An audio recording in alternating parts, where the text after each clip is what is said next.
Bismillah walhamdulillah wassalatu wassalamu ala rasulillah amma ba'd. Video kali ini saya ingin membahas siapa yang pertama kali mendirikan ilmu tasawuf atau memasukkan ilmu sufisme ke dalam ajaran Islam. Ya, di sini ada beberapa tokoh ya. Ini saya ambil dari buku-buku sejarah, nanti kalian periksa sendiri. Nah, ada yang mengatakan bahwa Ibrahim bin Adham dialah yang pertama kali mendirikan ilmu tasawuf. Dia hidup antara 60 sampai 80 tahun. Artinya dia hidup di zaman khilafah Bani Umayyah sampai khilafah Abbasiyah. Tahun 162 Hijriah. Ya. Kemudian yang kedua Abu Hashim Al-Kufi. Dia meninggal tahun 155 Hijriah. Sumber lain mengatakan bahwa meninggal tahun 160 Hijriah. Ya, dialah yang pertama kali menamai dirinya sebagai sufi. Ya. Al-Kufi, ya, dari kota Kufah. Kemudian ada Jabir bin Hayyan. Ada yang bilang dia seorang sufi. Dia hidup di tahun antara 101 Hijriah sampai 195 Hijriah. Ya, cukup lama ya usianya. Ada yang bilang bahwa Jabir bin Hayyan ini tokoh fiktif ya. Wallahu a'lam. Kemudian yang berikutnya yang keempat adalah Abdak As-Sufi. Abdak As-Sufi itu ada yang berkata bahwa namanya adalah Abdul Karim As-Sufi. Ada yang riwayat yang bilang bahwa dia adalah Abdullah As-Sufi. Dia tinggal di Baghdad.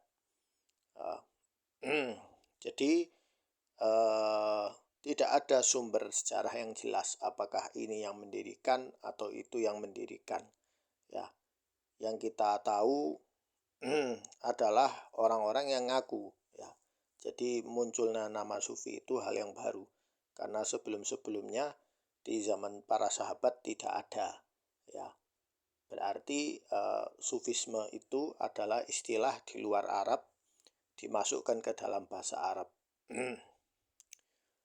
Lalu saya ingin meneliti apakah ada hubungannya ini dengan sufisme juga. Karena abad kedua merupakan awal munculnya firqah batiniyah, yaitu kelompok rahasia. Jadi kelompok batiniyah itu mereka menafsirkan beberapa ayat-ayat suci itu dalam bentuk batin. Ya.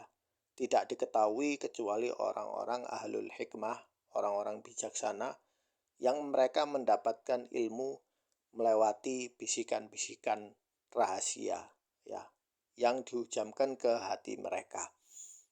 Ini awal mula batiniyah muncul itu di abad kedua ya, di zaman awal mula dari Daulah Abbasiyah tahun 132 Hijriah. Jadi mulai tahun 100 itu muncul firqah batiniyah ini. Walaupun mereka dulu di zaman Bani Umayyah sudah muncul, tetapi mereka tidak berani berdakwah. Namun di zaman Khilafah Abbasiyah, karena Khilafah Abbasiyah itu muncul sekali banyak pemikiran, maka mereka lebih berani tampil ya. Kemudian tahun 149 Hijriah, kota Baghdad berdiri. Artinya Abdak As-Sufi dia ke Baghdad waktu itu di tahun 149 Hijriah. Artinya benar bahwa di zaman masa itu sebelum masuk tahun 160 itu adalah munculnya banyak ide-ide kelompok-kelompok yang lebih baru, firqah-firqah yang lebih baru. Insya Allah akan saya bahas di video yang berikutnya.